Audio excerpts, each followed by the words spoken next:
Tu t'es déjà senti seul, au point de penser que c'était une malédiction? Et si je te disais que cette solitude est ta plus grande force?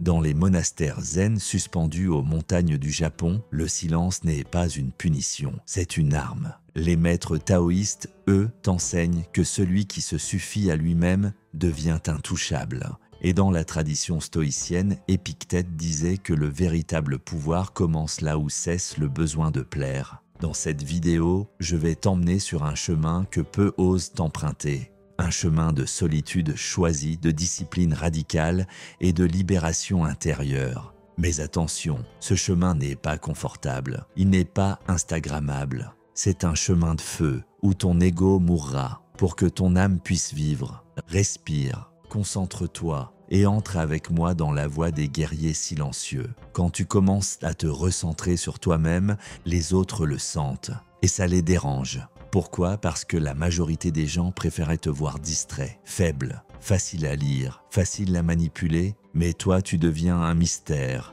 Et le mystère dérange, tu ne partages plus tout, tu ne te justifies plus, tu observes, tu avances, tu bâtis, et ce silence intérieur devient ton armure. Comme le ronin, ce samouraï sans maître qui marche seul, mais dont la lame est toujours prête. Si tu ne contrôles pas ton esprit, quelqu'un d'autre le fera. Cette phrase devrait résonner en toi comme un sabre qui claque dans le vide. Car c'est exactement ce que la société fait aujourd'hui. Elle veut ta colère, ton attention, ta jalousie, ton envie. Elle veut ton esprit pour en faire une marchandise. Mais toi, tu redeviens le maître. Tu choisis tes pensées, tu canalises ton énergie. Comme Miyamoto Musashi l'a dit, celui qui maîtrise le sabre de son esprit n'a plus besoin de se battre. Oui, tu vas perdre des gens. Oui, certains vont dire que tu es devenu distant, froid, égoïste. Mais entre rester aimé par des gens qui te veulent faible ou devenir haï par ceux que ta lumière dérange,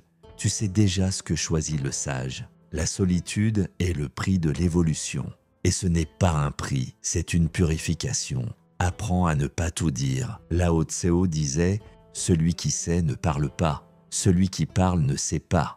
Dans un monde où tout le monde expose sa vie, ses projets, ses douleurs, le véritable pouvoir, c'est la retenue. Arrête de chercher la validation, arrête de tout raconter à tout le monde, construis dans l'ombre, annonce une fois que c'est fait. Parce qu'un samouraï ne dégaine pas, pour parler, tu n'as pas besoin de 100 amis. Tu as besoin d'un seul cercle qui te rend plus sage, plus fort, plus aligné. Les autres, des distractions. Confucius disait « Choisis ton entourage avec autant de soin que ton sabre. » Et surtout, ne reste jamais là où tu te sens seul entouré. Tu vaux mieux qu'un environnement qui t'éteint. Quand vient la tempête, n'oublie jamais cette règle ancestrale. Celui qui maîtrise ses pensées traverse les orages sans se mouiller. Tu n'es pas tes émotions, tu n'es pas tes pensées. Tu es l'observateur silencieux derrière tout ça. Et chaque fois que tu choisis le calme au lieu de la panique, tu gagnes une bataille invisible.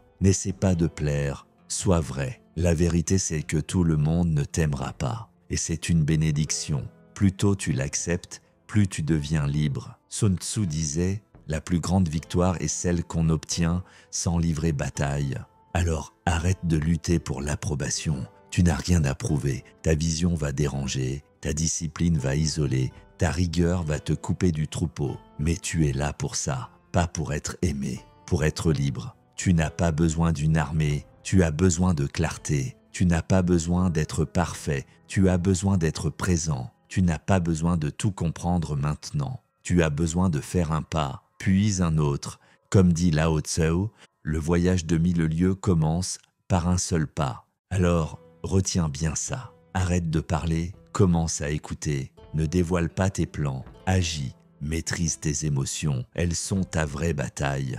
Reste dans ta voie, même si tu es seul.